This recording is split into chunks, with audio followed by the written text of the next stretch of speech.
I can assure you that many times I have been accused of being a data fanatic. And that's because I happen to love as much data on anything as I can get. If you're my kind of person, lean into this conversation because how much data is available on each and every one of your customers right now is kind of crazy. Um, when you're thinking about the way to take data and to make it part of the decisioning in your CRM, what you really want to know is what are the behaviors that this lead is doing that I can monitor and therefore change my sales approach with them should need be. Great example of that. Somebody's rate shopping you. Well, it's creepy if you call them and go, "Why are you talking to Bank of America?" That's too far. But if you know that they're having their credit pulled by another lender, why not take the opportunity to call them and to really double down on your value proposition and ask them, what are the questions that you have about your rate? How can I help you understand it better? They don't need to know that you have that data, but you've responded in a way that's really smart. If you have a database of, let's say, 5,000 people, and we're going into 2024 where houses are going to be on the market. How do you know that houses are on the market? You don't.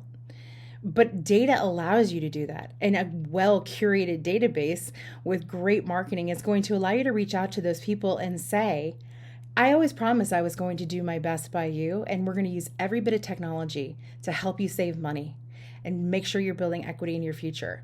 I did receive a notification today that your house went on the market. I'm excited to talk to you about maybe pre-approving you for the next home. Where are you planning to move? See, you didn't lift a finger.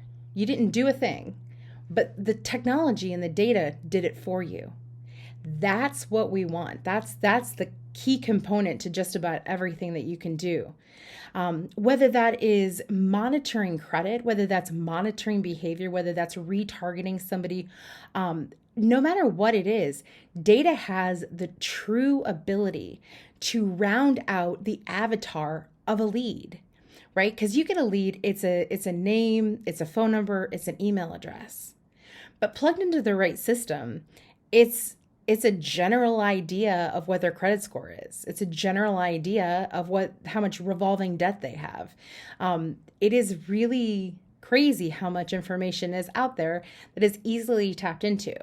So when I say data or database, data, what I truly mean in the world of data is how much data intelligence do we have on this person to change the conversation from, hey, this is a mortgage person you've never spoken to talking to a total stranger, to, hey, Kelly, I was delighted to get your name. Love to have a conversation with you. Let's get started. Do you have any college debt that you want to talk about? Oh, yeah, actually, I have a lot of college debt. See, you knew that already. There's all kinds of things that you can know. Having those data elements, it's important, right? Because you can have a really intelligent conversation, especially if that person has a lot of revolving debt, or whatever it is that you can pitch to in a much different way.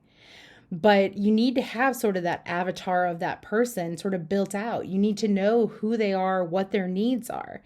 Because if you can do a super fast data scrub, and you can even look on social media, imagine how much warmer that call is when you're like, hey, super excited to talk to you. Tell me about your future plans.